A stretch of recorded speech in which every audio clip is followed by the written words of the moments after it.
compartilhar aqui com vocês uma palavra que está em Gênesis, capítulo 25, a partir do versículo 1.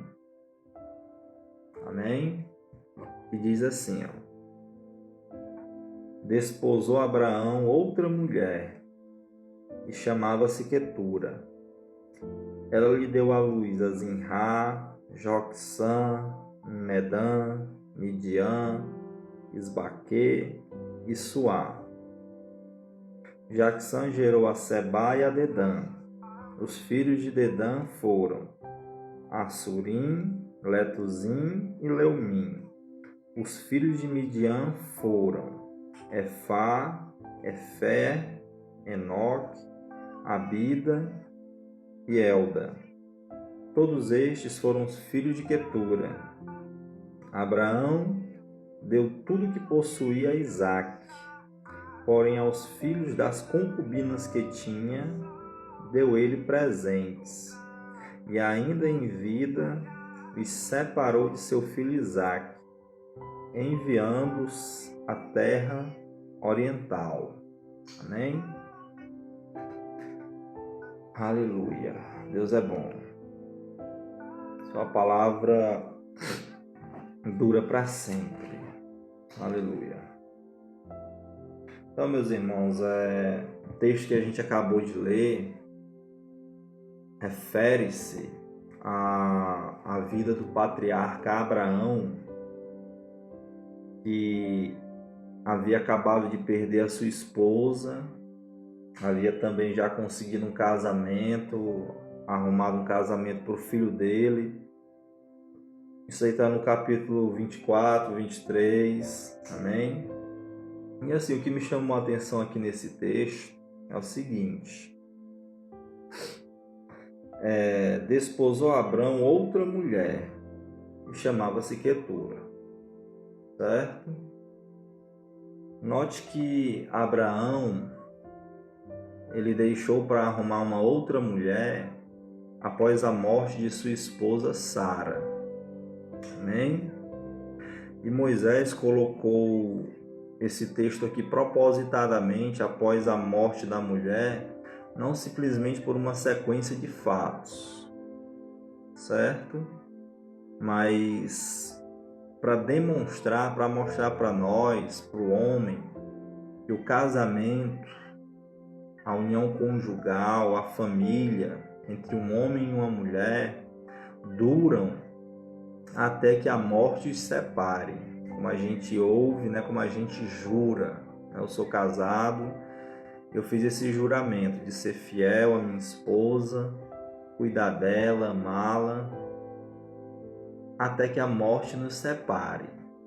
Amém?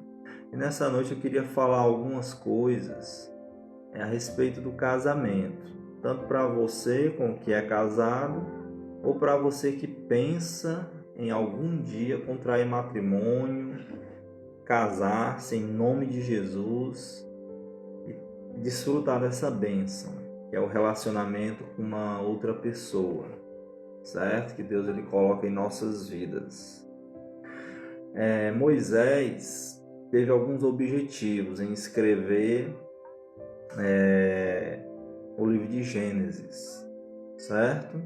E um deles foi demonstrar para os israelitas quais eram as origens de algumas leis que Moisés ele instituiria para Israel. Por exemplo, a guarda do sábado. Por que os israelitas guardavam o sábado? Porque Deus fez o mundo, criou o mundo em 6 dias, no 7º ele descansou. Esse descansar aí se refere a que Deus ele completou toda a criação em 6 dias, e no 7º já não havia mais nada para ele completar, mas tudo já estava perfeito. Então no 7º ele não mais trabalhou criando, né? Fazendo ali a sua criação, e por isso fala de descansar. Mas claro, como a gente leu aqui no Salmo 121, o nosso Deus ele não dorme, certo? Então ali é uma linguagem figurada para falar que Deus ele folgou, que Deus ele parou para contemplar aquilo que ele havia criado. E aí Moisés, escrevendo aqui o livro de Gênesis, ele podia ensinar para Israel e dizer, por isso vocês vão trabalhar 6 dias e no 7º vocês não vão trabalhar. Mas esse 7º dia será para o Criador. Será um dia onde vocês vão buscar a Deus, vão adorar a Deus, vão lembrar que há um Deus Criador. O 7º dia ele trazia à memória de Israel que havia um Deus soberano, criador de todas as coisas. Amém? Outra lei que Moisés instituiu, e ele queria mostrar a origem dessa lei, escrevendo aqui em Gênesis, foi justamente a lei do casamento, a monogamia. O que é isso? É o casamento com uma única pessoa, uma única mulher, com um único homem. Amém? E aí Moisés, ele ordenou isso, o casamento, falando também que Deus ele não se agradava do divórcio, certo? E para Moisés mostrar para Israel de onde é que veio essa ideia de ter só uma mulher, porque era comum, prática dos povos lá da época, um homem ter várias mulheres. Então, para dizer para Israel que isso não era correto aos olhos de Deus, isso não era comum aos olhos de Deus, ele mostrou aqui a origem de Adão e a origem de Eva, mostrando Deus como aquele que fez o primeiro casamento, Deus aquele que viu que não era bom o homem estar só, e por isso Deus ele criou a mulher da costela de Adão, como a gente conhece a história, e Moisés está querendo dizer isso, que no princípio não foi assim. Amém? Quando Jesus ele é indagado no Novo Testamento pelos saduceus a respeito do casamento, a respeito de ressurreição dos mortos, eles até contam aquela história de uma mulher que teve um marido, e o marido morreu, e o irmão dessa mulher foi lá e casou com ela. Era uma lei que havia lá na época, para suscitar o herdeiro, no nome do falecido. E assim foi um irmão, foi 2 irmãos, 3, 4, casaram-se com ela e todos morreram. No final das contas, todos morreram e por último a mulher. Eles vão dizer, uma história até meio absurda, A mulher, 7 maridos e 7 morreram, misericórdia, Mas foi isso aí que eles contaram. A pergunta deles foi que na ressurreição, de quem ela será esposa, ou de quem ela será esposa. Aí Jesus vai dizer que ninguém, porque lá no céu, na ressurreição, seremos como anjos, certo? Que nem se casam e nem se dão em casamento. Mas aí Jesus ele cita as Escrituras, cita o Antigo Testamento para mostrar com relação a divórcio, essas coisas, que no princípio, ele até diz assim, no princípio não foi assim. Poligamia, no princípio não foi assim. Casando e separando, casando e separando. Até indagam que Moisés autorizou, mas Jesus diz que Moisés havia autorizado a separação por causa da dureza do coração deles, e não porque fosse a vontade de Deus. Outro caso, eles perguntam, Senhor, é lícito separar da mulher, por qualquer motivo? Aí Jesus fala que não, certo? Que Moisés autorizou, permitiu por causa da dureza do coração daquele povo, mas que no princípio não foi assim. Então repare que Jesus ele manda a gente olhar lá para o princípio. Um homem, uma mulher. Não foi 2 homens, não foram 2 mulheres, e nem um homem com 2 mulheres, e nem uma mulher com 2 homens. Mas no princípio foi Adão e foi Eva, foi um homem e uma mulher, onde Deus os uniu, onde o próprio Deus celebrou ali o casamento deles, os declarou homem e mulher, certo? Foi o próprio Deus que plantou um jardim, criou um lar para eles, foi o próprio Deus que os abençoou e deu a capacidade de gerar filhos. Amém? Mas a gente conhece a história que o homem caiu, que o homem pecou, e ao pecar, meus irmãos, surgiu algumas aberrações nessa área aí, certo?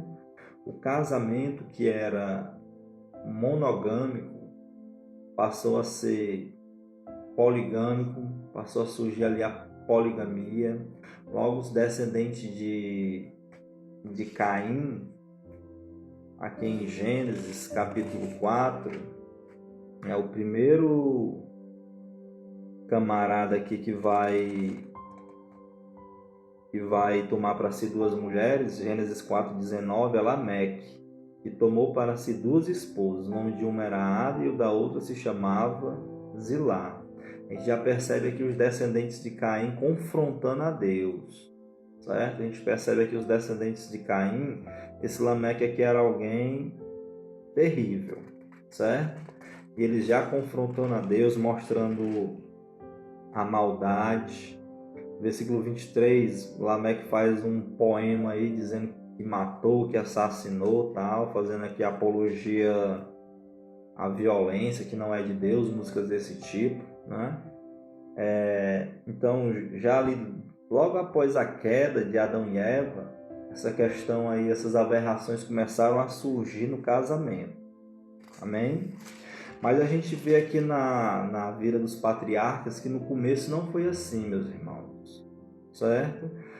Aqui diz o texto, desposou Abraão sua mulher, desposou Abraão outra mulher, chamada Quetura.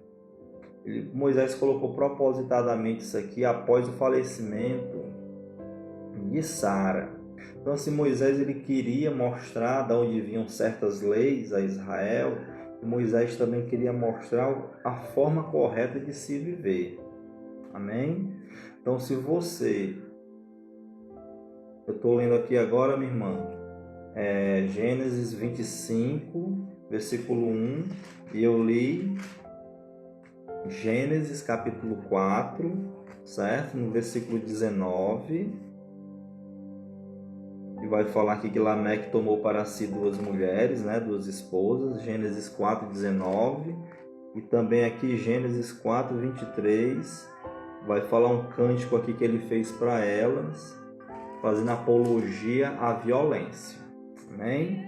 Então, Gênesis 4, versículo 19 e versículo 23. Eu estou voltando aqui para Gênesis 25. Tá bom, minha irmã Luiziane? Deus lhe abençoe, em nome de Jesus. Então, ó, preste atenção. Então, houve já desde a queda, certo? Desde a queda, começaram a surgir ataques nessa lei espiritual, a esse mandamento de Deus, que é o casamento, conforme mostra aqui no princípio. Amém? E olhando aqui, Moisés queria mostrar isso para Israel, né, que da onde surgiu essa lei, certo? E também um exemplo dos patriarcas, não todos. Por exemplo, Jacó, devido a algumas circunstâncias, ele acabou se casando com duas mulheres, além de mais de duas concubinas, né?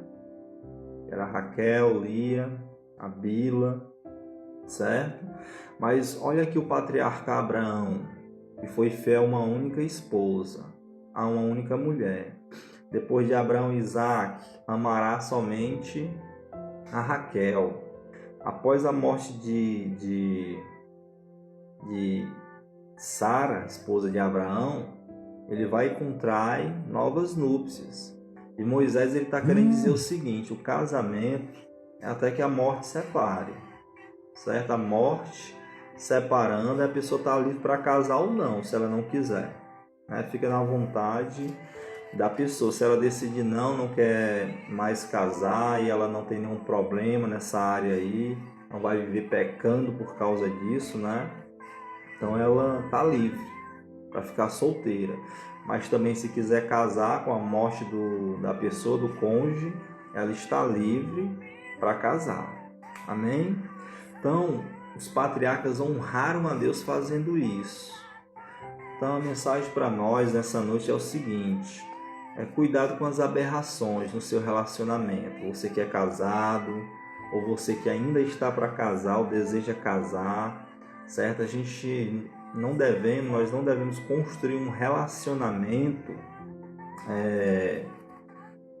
tendo terceiros, tendo algum tipo de aberração, como por exemplo, a poligamia que eu acabei de falar é uma aberração ao casamento que Deus instituiu, certo? Jacó, ao ser polígamo, ao casar-se com duas mulheres, devido às circunstâncias, apesar de ter sido enganado, né, por Labão, o sogro dele, a gente vai ver que havia muitos conflitos em casa. Uma mulher querendo ser melhor que a outra, Raquel era estéril, Lia não era, e uma humilhava a outra, certo? E havia sempre ali aquela disputa, aquela confusão. Por quê? Porque poligamia, irmãos, não é da vontade de Deus. Você tem um relacionamento, ainda que legalizado, certo? Não é da vontade de Deus, porque no princípio foi somente um homem e uma mulher. Outra aberração que surgiu após o pecado foi prostituição. Quem não lembra aqui da história de Judá, que casou com Sua, certo? Está lá em Gênesis 38, do versículo 1 ao 5. Gênesis 38, do 1 ao 5. Nessa história aqui, Judá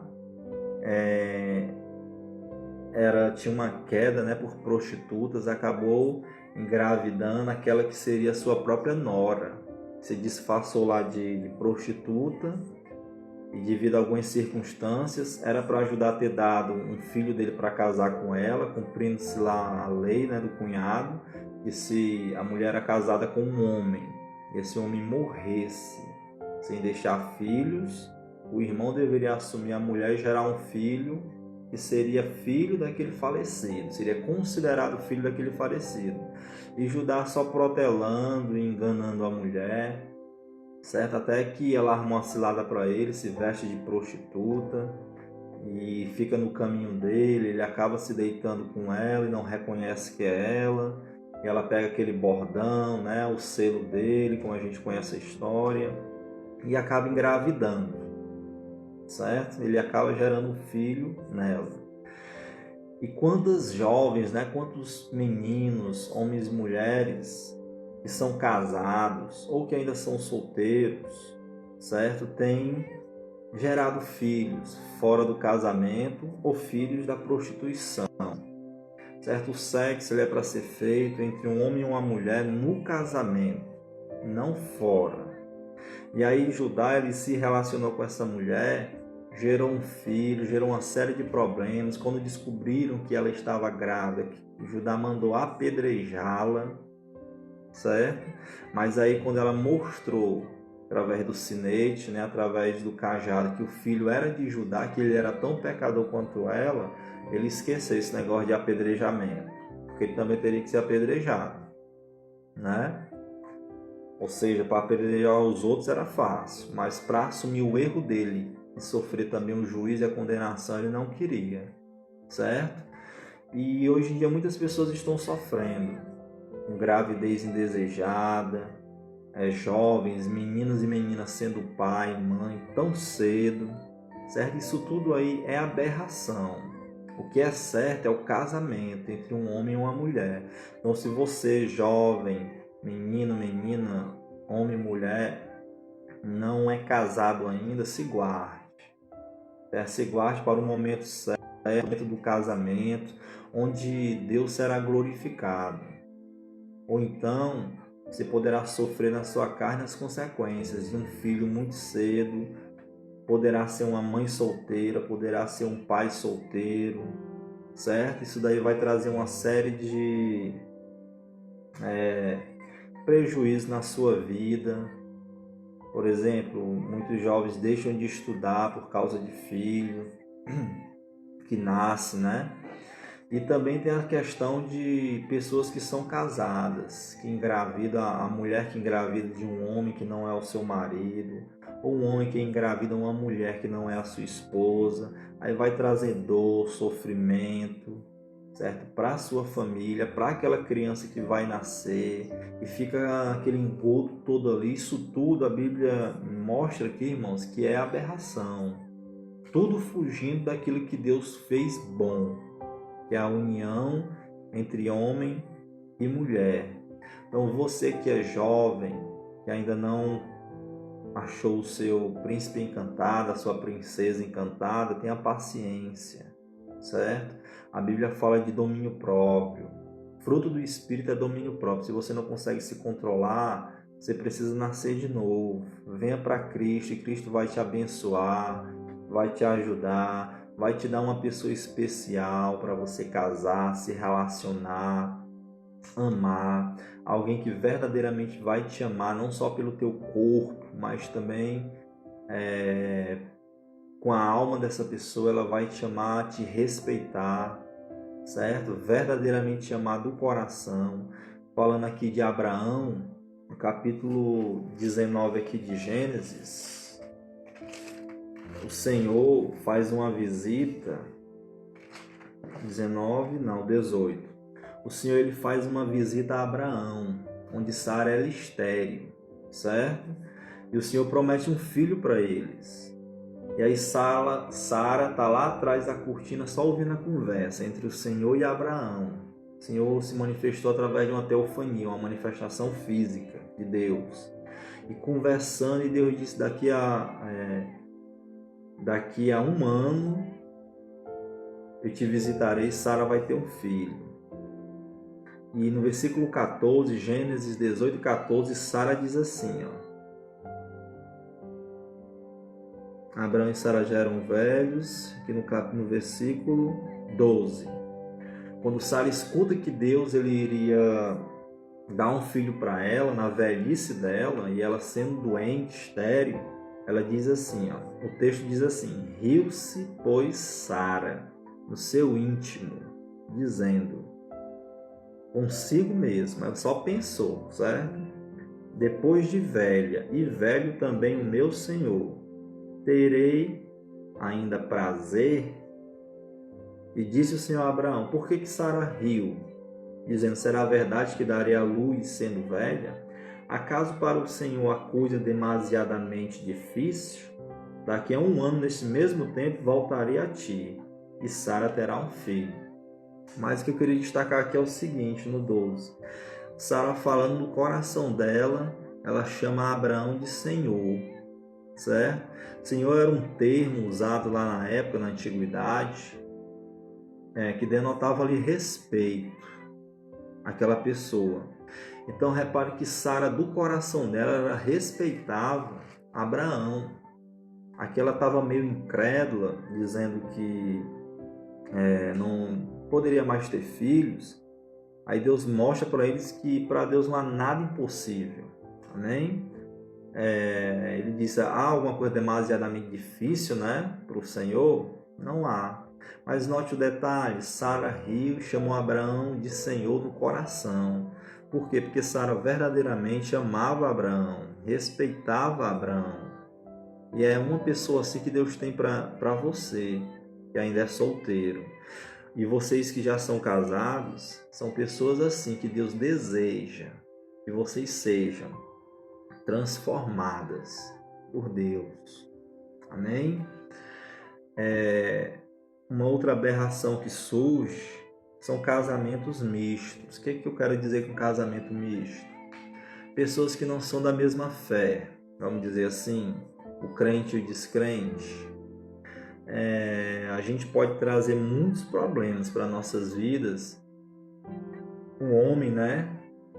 O jovem cristão, a moça cristã que não é casada ainda e se relaciona com pessoas que não têm a mesma fé, certo? O crente, o católico, ou o espírita, ou um bandista, tal, certo? Assim, nesse sentido aí, a gente tem que ter cuidado pelo seguinte: nas leis brasileiras, os pais, eles têm a autoridade e o direito de ensinar seus filhos. Amém?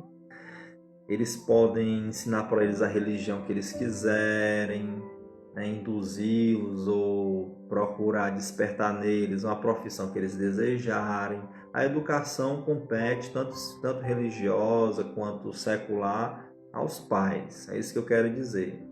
Agora imagine um pai evangélico e uma mãe católica. Certo? Eu não tenho nada contra católico. Amém? Mas eu só estou contando uma situação onde pode haver conflito, tanto para o católico como para o crente. Aí o pai quer levar a criança para o culto, quer que ele seja um pastor, quer que ele seja músico da igreja, e a mãe quer levar ele para igreja, a mãe sendo católica, né? Quer levar ele para missa, quer levar ele para ser coroinha, quer levar ele para fazer o catecismo. Isso tudo aí, meus irmãos, pode gerar conflitos dentro de casa que seriam desnecessários. Então, casamento misto, certo? Nos exemplos bíblicos aqui que a gente vai ver, sempre aqueles que se casavam com pessoas, com mulheres, né? No caso os patriarcas, aqueles que se casavam com pessoas de outra fé, quase sempre, certo? A não ser que aquela outra pessoa de outra fé se convertesse à verdadeira religião, vamos dizer assim, certo? Ao judaísmo, mas quase sempre quando eles se relacionavam, tinham problemas, certo? As mulheres os induziam a fazer simpatias, a buscar outros deuses, e aí para lá, mais para lá, né? Para outras coisas, certo? Mostrando que o casamento misto ele pode trazer uma série de problemas para nossas vidas. E você pode dizer assim, mas Fabiano, eu já casei, eu era cristão, eu sou cristão na realidade, evangélico, né? Casei com uma pessoa católica ou de outra religião qualquer. E agora eu estou tendo esse conflito em casa. O que eu faço? Agora suporte. Se ela quer levar seu filho ou sua filha para missa ou para uma outra religião, tem direito, é pai, é mãe, então deve suportar, certo? Porque depois que casa, aí já casou, não tem esse negócio de separar de forma nenhuma. Outra coisa que Deus odeia é o divórcio, amém? E Pedro, isso é tão sério que Pedro, no capítulo 3, primeira carta de Pedro, capítulo 3, ele fala do relacionamento de homem e mulher, certo?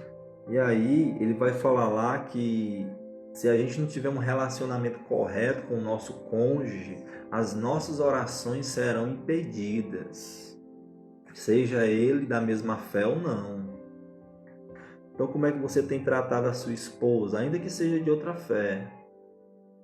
Muitas vezes as pessoas casam-se e uma parte se converte e a outra não. Ainda assim tem que continuar amando, respeitando, sendo generoso, o marido ser generoso com a esposa, ou a esposa com o marido de alguma forma. Porque se isso não acontecer, se a gente não tiver respeito, como Sara teve por Abraão, certo? E no coração chamava de Senhor. Se a gente não tiver respeito pela pessoa que está do nosso lado, com quem casamos, meus irmãos, Deus ele não ouvirá a nossa oração. Amém? Então, se a sua oração não está sendo respondida e você é casado, procure saber como é que está o seu relacionamento com o seu marido, com a sua esposa, se tem acontecido alguma coisa que você tem sido mal ou má com o seu marido. Isso daí vai trazer prejuízo para você, um prejuízo espiritual. Deus não ouvirá a tua oração. Eu não lembro o versículo, mas está aí na primeira carta de Pedro, capítulo 3, certo? E as vossas orações serão impedidas se houver conflito, se houver briga, se não houver a submissão, o respeito mútuo, amém? Tanto do marido para com sua esposa, da esposa para com seu marido, tem que ter o respeito, tem que ter o amor, amém, meus irmãos? Então, cuidado com essas aberrações que têm surgido para destruir a família e os casamentos. Cuidado com a prostituição, cuidado com o adultério. Preserve sua família em nome de Jesus. Amém? Cuidado com a pornografia, certo? Tudo que vem de fora, seja virtual, seja fisicamente falando, proteja aquilo que é seu casamento, seu esposo, sua mulher, sua família. E você que é jovem, se guarde. Solteiro serve melhor a Deus. E confie em Deus, aguarde Deus, que Ele tem o melhor para te dar. Certa vez, quando eu gostava de uma pessoa, e nesse tempo eu estava passando por grandes aflições na minha vida, de enfermidades com relação à minha família, meu pai, minha mãe. Também gostava de uma jovem da igreja. E aí, eu fui orar a Deus, contar os problemas, desabafar e falar. Dizer, meu Deus, isso, problema disso, daquilo, meus pais doentes, uma tribulação só. Meu pai e minha mãe tinham se separado, a gente tinha se separado, Eu tinha ficado com meu pai, minha mãe tinha ficado com a minha irmã em outro lugar, aquela confusão. Aí, eu orando, aí disse assim, até a jovem, a menina que eu gosto, ela não quer nem saber de mim, Aí, assim, para minha surpresa, irmãos, quando eu orei, clamei a Deus ali, e pedi a Deus um conforto, um consolo, só chorando mesmo, o Espírito de Deus, ele me mostrou, Ele falou ao meu coração, não com sua voz, mas pela palavra e com, vamos dizer assim, a convicção interior. Ele disse, pois essa jovem aí que você está falando, é justamente ela que eu te dei por esposa. Antes mesmo de ter algum relacionamento, alguma coisa com ela. E o Espírito de Deus me orientou, dizendo, essa daí mesmo. 1 ano e 9 meses depois, irmãos, estávamos namorando. E 5 anos depois, nos casamos. Amém? Porque Deus me dirigiu, acreditei, me posso da bênção, Conversei com ela, cheguei para ela e disse, e fui claro, o Espírito de Deus me falou isso, isso e isso aqui. Para minha surpresa, o Espírito de Deus também tinha falado com ela. Eu tenho noção do que Deus ele pode fazer em nossas vidas. Amém? Já vou para o 3º ano, casamento abençoado, graças a Deus. Eu até brinco, ninguém briga aqui em casa. Eu disse, rapaz, será que a gente é normal? Porque não tem confusão, não tem briga, às vezes são umas faísquinhas, mas no instante se apaga. Ninguém é perfeito, Mas Deus ele tem o melhor para nós, irmãos. Daqui a pouco vem um bebê aí, amém? Então faça isso, confie no Senhor, guarde sua família que Deus já te deu. Se Deus não te deu ainda, confie em Deus, aguarde a orientação do Espírito de Deus. Ele vai colocar a pessoa certa na tua vida, amém? Gostaria de fazer uma oração nesse momento, em nome de Jesus, depois colocar mais um louvor e encerrar para a glória de Deus, amém? Se você puder, feche seus olhos e vamos orar em nome de Jesus.